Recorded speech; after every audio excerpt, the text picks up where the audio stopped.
2026 is going to be an awesome year. We got some pretty cool stuff coming up. First off, we got Foundations of Recovery. This is our flagship program. We're starting it in January. This is for anyone, man, woman, or couple who wants to come and reclaim their heart from shame, trauma, and betrayal. We start off with an education on all sorts of principles, give you the common language. We feed you from a fire hose in terms of all things recovery. It is such a great start to recovery. And we get at the roots of things, Tyler. This isn't like any other program. Like, this is our healing journey in process, and Foundations is where we begin. If you look at the value that you're getting there to kick off a good recovery with all of the right education, all of the right language, and a team to get you started while also being directed by Brannon and myself through the whole process, what a deal. So if you're interested, if you're struggling, if you've been wanting to do something for a long time, jump into this. This only comes around every so often, and we would love to have you there. Click the link in the description to sign up for it. And to make it even sweeter, we're also including a raffle for a free pass to the Radiant Dawn retreat. Anyone who signs up for Foundations will be added to the raffle for that free Radiant Dawn pass. If you're a man and you sign up for Foundations, your name still gets entered, and you can give that pass away if you win it to any woman that you want to. So what you're saying, Tyler, is if you sign up and participate in Foundations, you could possibly go to Radiant Dawn for free? That's exactly what I'm saying, which is crazy because Foundations by itself is already an insane value. Man, I sound so salesy. But it actually is awesome. So come to Foundations. And even if you don't come to Foundations, sign up for Radiant Dawn. It's beyond therapy, the best healing experiences that you can have. Click the link below and come join us. Do I need God to heal? Welcome to the Therapy Brothers podcast. I'm Brannon. I'm Tyler. We're brothers. We're therapists. And we know recovery. Bring your stories, your questions, your successes with real recovery.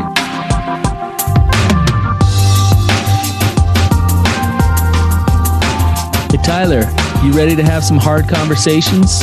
Let's do it. Let the Therapy Brothers podcast begin. Brannon, how you doing, man?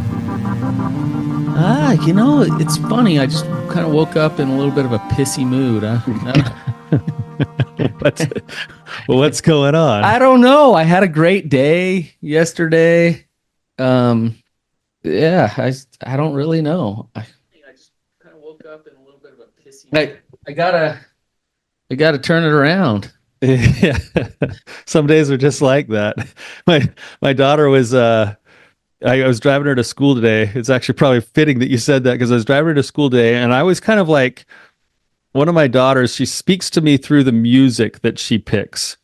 And and the song that she had on the radio right when I was dropping her off at school today was like, nothing's really wrong, but it's just one of those days and I'm in a bad mood. And hey, I need that song. Will you send it to me? It was like, kind of like, you know what, it'll be fine, I'll get through the day, whatever, tomorrow will be fine too, but it's just one of those days, but it's in a tune that sounds almost like upbeat, so it's like the message of the song and the tune don't really line up. But I'm gonna have to send that. I'm gonna send that over to you. Passive aggressive enough. Yeah. I'm having a bad day when it's like I stopped by 7-Eleven for a taquito for breakfast. Spoken like a true addict, huh? You roll in. Of all the different places you could stop for a healthier breakfast, you pick 7-Eleven for a tornado. A tornado. That is complete self-sabotage. Yes. So I'm getting conscious of that and aware, so I can turn it around for the rest of the day now.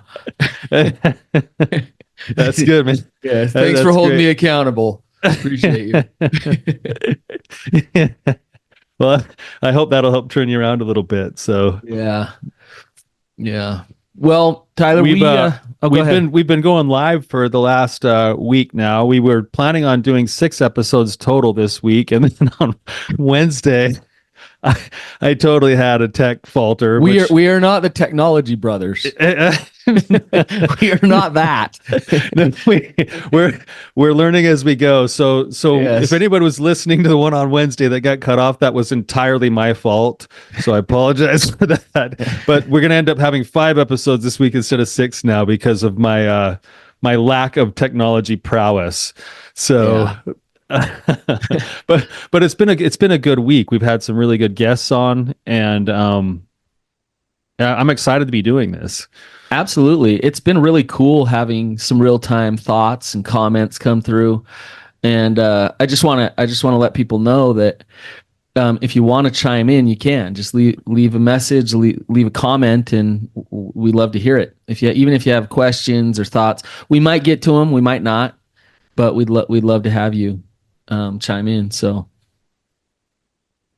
Yeah, well, we had a question submitted to us. This was actually submitted quite a while ago, Brannon, and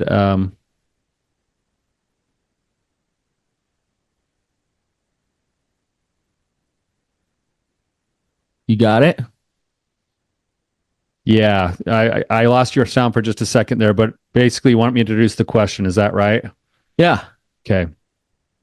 So, uh, all right. So this came quite a while ago, but it's actually a really good question and probably a good topic to talk about.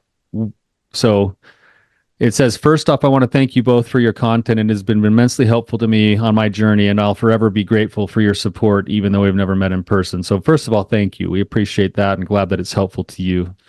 It says, I listened to a recent podcast where you talked about sustained recovery, and it surfaced an emotion and question that I've had at various times as I've listened to your podcasts. My question, what does a completely godless recovery look like? In your content, I feel like I pick up on a message that suggests recovery is dependent on a relationship with God. I grew up very LDS, and I'm 4 years into transitioning my faith, and frankly, I'm currently in a spot where I hate all things God. I know it sounds harsh, but that's where I'm at. So the question is, what are our thoughts a on whether or not you can find success in recovery and healing without God? Yeah, I think, Tyler, for you and I think the first thing we got to do is check ourselves because we obviously have one perspective here. We both believe in God. We've always believed in God, and so it's a quick knee jerk reaction to that question to say, you know what, just figure out your relationship with God because you need God, right? Well, yeah, and well, the truth is that I mean, it's we just for those who are listening, we don't shy away from the fact that we have Christian underpinnings to what we do. Yeah, obviously. Yeah, So our answers are going to come from the perspective that we see ourselves as, we don't shy away from the fact that we're Christian, and we also don't shy away from the fact that we believe in a spiritual wrestle for healing, for growth, and for recovery. But we can definitely have a discussion about this because I think it is something that a lot of people run into. It is a constant wrestle for a lot of people to constantly be thinking about spiritual things. And yeah. so, yeah, I think this will be a great topic. I think that the answer I give here might be a lot different than what he might expect. You just said it, Tyler. I I look at healing or recovery or whatever it is, life, um, as a journey, and it's a part of a process that we're in. And if it's a process and a journey, then the outcome isn't as important as the wrestle. Um, and so if you are actively wrestling, and maybe we can break down what that means. If you're actively wrestling, searching and seeking truth, then you are in a state of recovery. You are in notice it's recovery. It means it's ongoing. And you might go through a phase of this whole journey where you're angry at God or where you don't believe in God or whatever. Like you might go through a phase in that wrestle where that's where you land. And that might be an indicator that you are moving in your journey. That might not be a bad thing. Right, Tyler? We we live in a world, Brannon, where so many of our clients have as a co-occurring journey, they have a spiritual transition happening at the same time that they're trying to overcome an addiction or a trauma or something else. And for many of our clients, they have lived their life, including their faith and their spirituality, in a certain way. And sometimes the way that they've been living or believing their spiritual beliefs have actually been contributors to the continued trap of staying stuck in their addictions. We got to describe that a little bit because yes, this is true. So if you want to jump in and help describe it, Brandon, go ahead. Yeah, I mean, let's get into the weeds of it just a little bit. Let's say I'm a part of a religion, or I'm born into just a system that's already in place, and as part of that system, there's elements of force and control. There's elements of high rigidity, and a lot of messaging around shoulds and shame. Like the box that you should fit in and who you should be and how it should be, and so you're constantly trying to either live up to that or comparing yourself to that standard and constantly feeling like you'll never live up to that. And so it starts to break down a belief in self and knowing who you really are, your worth. You believe you're broken, unlovable, not okay as you are. You start to hide. Secrecy comes more. You start to feel like God doesn't love you. God is distanced from you, and you turn to things in order to feel okay. You turn to sex, drugs, food, whatever, in order to get a sense of okayness because you feel so horrible otherwise. And so that feeds this, okay, now I'm really unworthy because I'm turning to this thing that I shouldn't be turning to. Now I'm really bad. I'll never get to be in good graces with God again. I'll never be able to earn it because now I'm trapped with this addiction, and it leads to this hopeless feeling and a continual numbing out. Did I do a good job, Tyler? Yeah, no, that's a perfect example of that. And so basically, but this is something we don't pause to think about sometimes because it's so automatically ingrained to us because it's what we've always done. It's what we've always believed. Right? Right. If God is a source of condemnation and shame, then that God, believing in that God is not good for your recovery. It's not helpful for your recovery.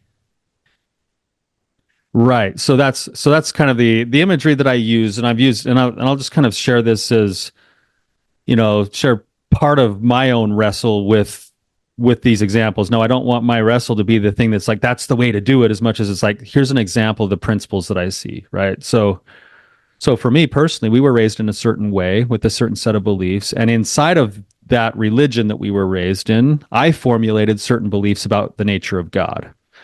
And the beliefs that I formed were that if I did X, Y, and Z, that would qualify me for the love of God. And then I would be worthy, and then it would all work out. But the problem is and I didn't realize this at the time, is that I was never going to be perfect at the X, Y, and Z. So right. What started to form was I'd try really, really hard like a hamster in a wheel to do X, Y, and Z and be perfect at it. And then when I failed, I started to form an extra belief that was like my failure meant my unworthiness. Yep. And my unworthiness would then lead me to my shame, and my shame would lead me to my ways to cope, which led to my addictions. So as part of my recovery, I had to go in, and the way I picture it is I've been running this maze, trying to find my way back into the arms of God, so to speak. And I'm almost at the door. I'm almost at the door to walk into the love of God, but now I've hit the wall. And I spent most of my life trying to break my head through the wall, doing the exact same thing I'd always done. When in reality, what I needed to do was to back all the way out of the maze, all the way almost to the beginning, through the mists of darkness, everything else, and find a new pathway through to have a relationship with God where I could be in his presence. Yeah. That's That's a scary thing to do, to see where you think you're almost to your destination and then to have to pause and go, no matter how hard I try to keep moving forward here with this same set of beliefs, I'm never going to actually achieve what I want unless I back out of the maze and take a different path. Yeah. And I think when you talk about backing out can be pretty scary, because here it is, you're used to worshiping this God, this certain God. And when you back out, a couple things can happen. When I say back out, it doesn't necessarily mean leaving a religion or anything. What I mean by back out is putting my own belief systems up in front of me to look at and decide whether or not it's serving me. Which could lead to leaving a religion. It might be. Yeah. So, and that's what I mean is, as you back out and you put all those things on the table, everything goes on the table. It's unsettling because you're used to having a certain system and a certain belief in place with God. So it's unsettling. It's a feeling of, I don't know what I know. Like, what is, if everything's up now for consideration here, then I'm used to everything being spoon fed to me. Another thing is, a lot of times there's a process of grief, and as part of that process of grief, of letting go of a God of shame, is anger, and it's uncomfortable to have anger towards God. You go through this anger with God. Everything is up for debate now. If you back all the way out, then you are open to everything, and you are willing to let go of anything. And so now you're accountable for what you believe. You're accountable for stepping forward. And it's scary. It's scary to think that there might not be a God. If you're backing all the way out to maybe there isn't a God, that's scary too. So there's fear, there's an unsettling feeling, there's confusion. And yes, I'm saying this is all part of the process of deconstructing those shame-based beliefs around God that are continue to drive you into the addiction or the problem. And as part of that process, you have to go to that place, that place of uncertainty, that place of wrestle is what we're talking about. It's actually an interesting thought, and this is something that's definitely been the case in my own journey, and we all have different journeys. But I like a few things that you said, and principally speaking, I think this is important because I see this happen for our clients all the time too, as they do their own wrestles. The wrestle itself becomes so valuable because it opens the person up to letting it be authentic for them rather than just something that's been automatic.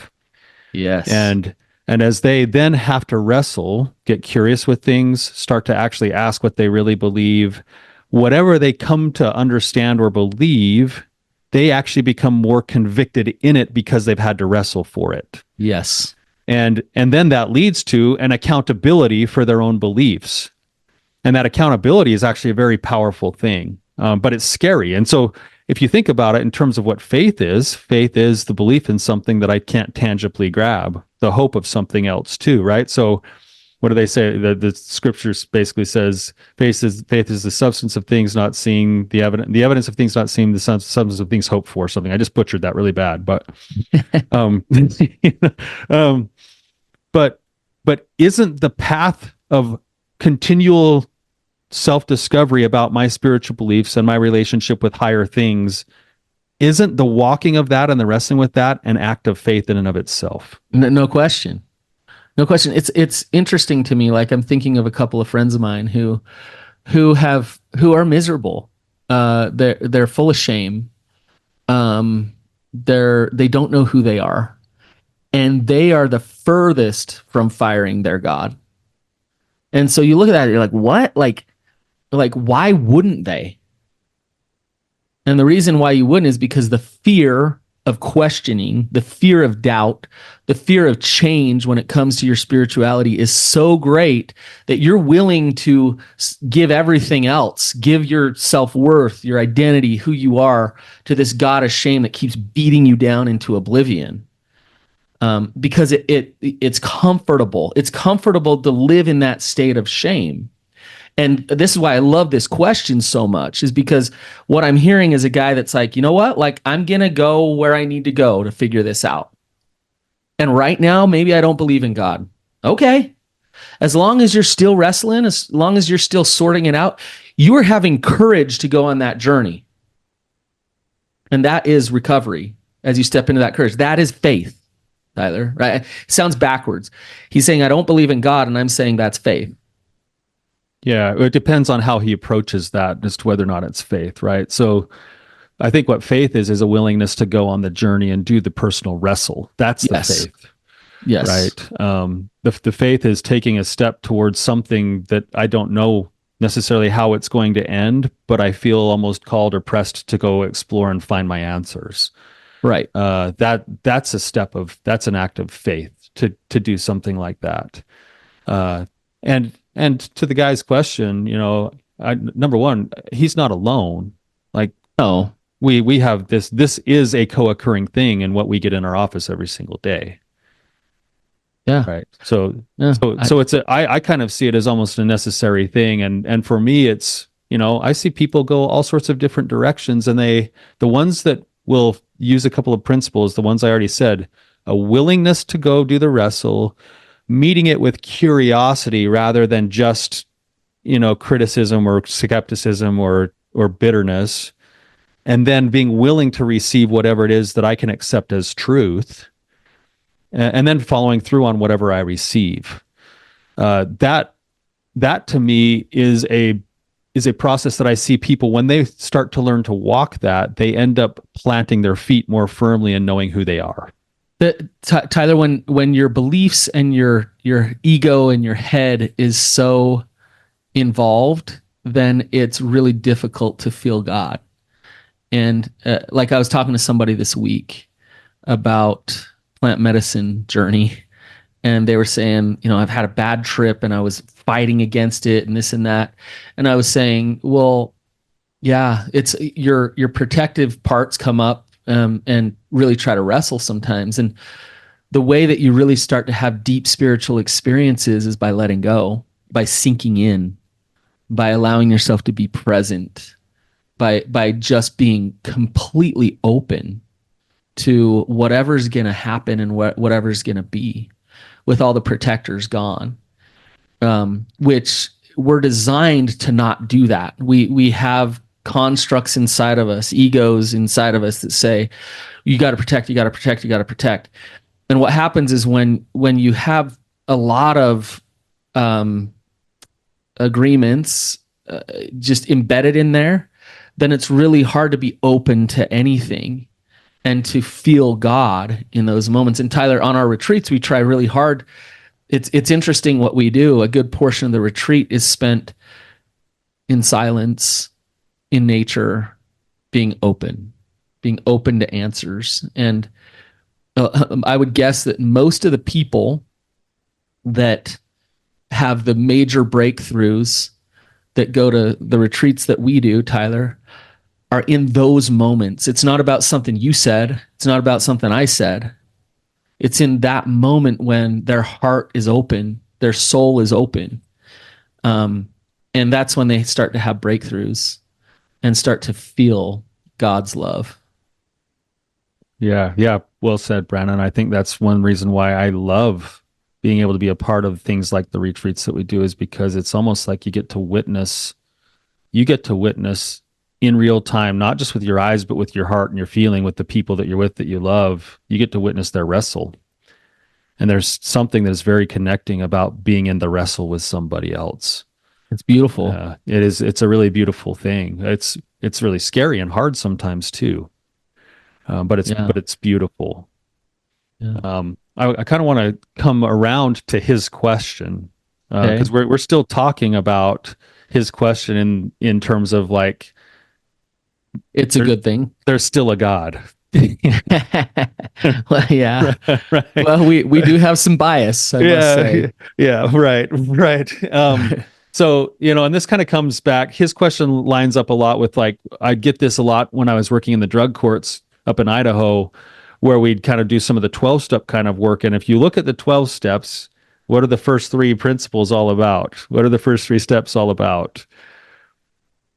They're about surrender. They're They're about about God. letting go and letting God. Yeah. Yeah, they're about God. But so many clients, when I was working in the drug courts, they didn't believe in God. So they had to, in order to quote work the steps, they had to come up with their higher power. And some of them would be sarcastic and be like, my high power is the doorknob on my front door, or my higher power is, my dog, or my higher power is whatever else. In order to kind of I hope my higher power is not my dog, because yeah, oh man. that would be wild. Oh geez. Seriously. Me too. My dog like got up on the table and ate my daughter's whole burrito last night when I turned my back, and just like, she's definitely not my higher power. My dog ate 3 of my cat's turds yesterday. So yeah. anyways, Anyway, we're sidetracked, but that's so that's where I think some people then get frustrated, because they're like, but I don't really believe in God. But now I'm in a program here that says I have to work these first 3 steps that are all about acceptance and surrender of something bigger than myself. And, other people will find, without having to believe in a God, they'll find something bigger than themselves that is still worth pursuing. A set of inviolable principles. Buddhism would be an example of that, or a set of values, or a life purpose, or something else that is bigger than themselves, that allows them to then move forward with the steps that they're trying to work inside of, say, something like the 12 steps. And that Tyler, yeah, go ahead. well, the addiction in its nature is about control. It's about you're controlling things so you don't have to feel things. And it's an interesting thing because, yeah, the first 3 steps are about God, and some 12-step meetings can be very like indoctrinated with specifics about God and things. There's this side thing that goes on with the 12 steps that's important. It's not so much about the God that you worship. It's about getting yourself to that place of vulnerability, getting yourself to that place of surrender that really matters. Is in the addiction, you've learned how to control, and in the recovery process, you learn how to get honest and let go. And it feels backwards, because a lot of times what happens is, well, if I have a problem, then I better clench up and control more to try to deal with that problem. But with an addiction, that just triggers the addiction more, doesn't get you into recovery. So it's about letting go. And we say letting go and letting God, but let's just start with letting go. I'm going to let go of control here. It's a lot easier to let go when there's something there. When it's like, okay, like there's a God who loves me there. It's easier to let go. But if you don't know what God is, you don't have to know what God is to let go, to surrender, to say, I'm not going to be in control anymore. I love that idea of surrender and letting go. And another way of looking at that, or adding to what you're saying, Brannon, would be that, especially you can relate to this when you get into the topic of something like an addiction or even trauma itself, even just being human being. We all like to think that we are the center of the universe. And when we then develop something like an addiction, we actually reinforce the belief that we are the center of the universe. And then you pair that with what you're talking about with control. And all of a sudden, I'm stuck now because I always need to be in control, and I'm the center of the universe, and my life is a dumpster fire. Yep. And where am I going to go with that? Because if I'm the center of the universe and I have to be in control all the time, but I don't know how to make it work anymore, I'm in big trouble unless there is something or somebody or something else bigger that I can surrender things to. Because the way that I do it by myself has yielded not great results. Right. And I am ultimately, utterly hosed, and even if you don't believe in God, you want the definition of hell, be in that position where you're the center of the universe with an addiction. Yeah, and with nothing to surrender. You are literally damned in terms of your ability to progress or move.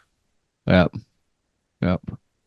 So that's something to think about, that there needs to be a place for surrender.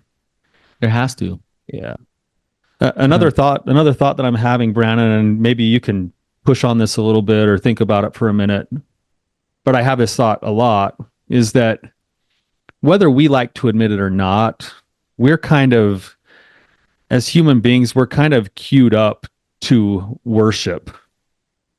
Um, we can choose what we want to worship. Sometimes we automatically worship, and we've been talking about religious worship, but we go through our world, and everybody listening could probably start thinking about this, like, what do you actually worship?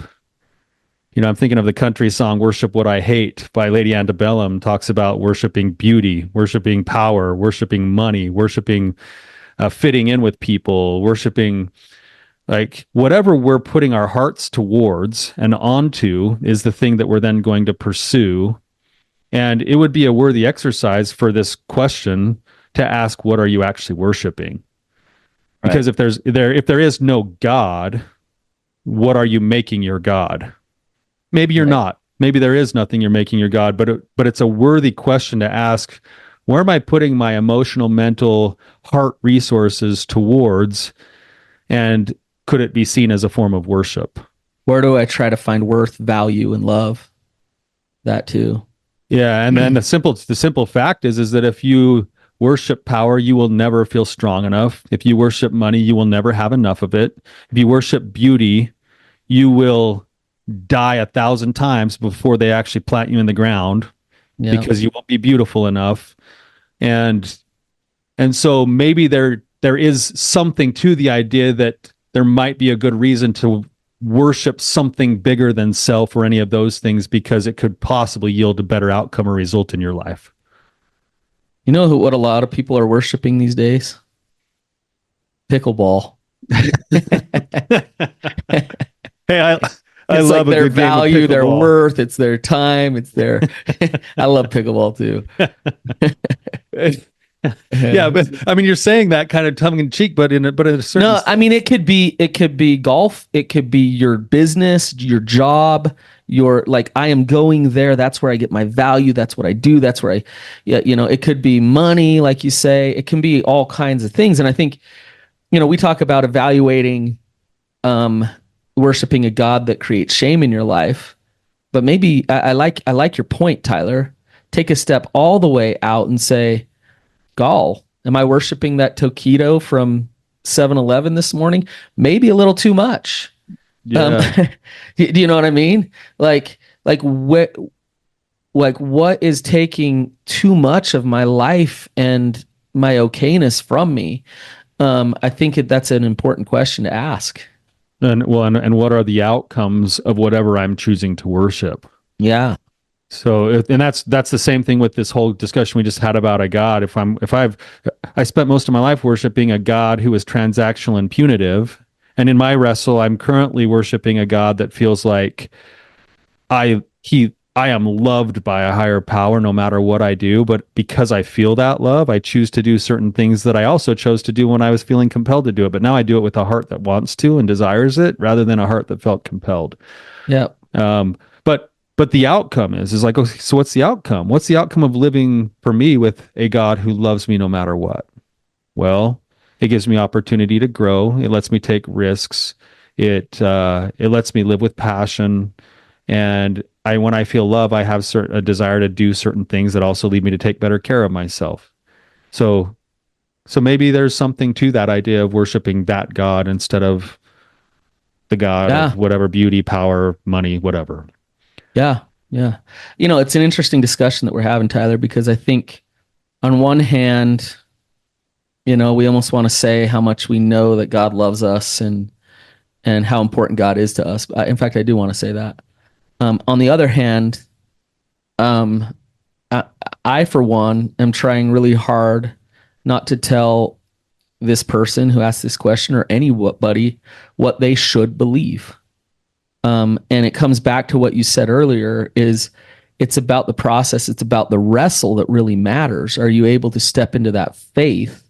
That's what really matters. You might find out that God is, a being that's completely different than what Brannon believes.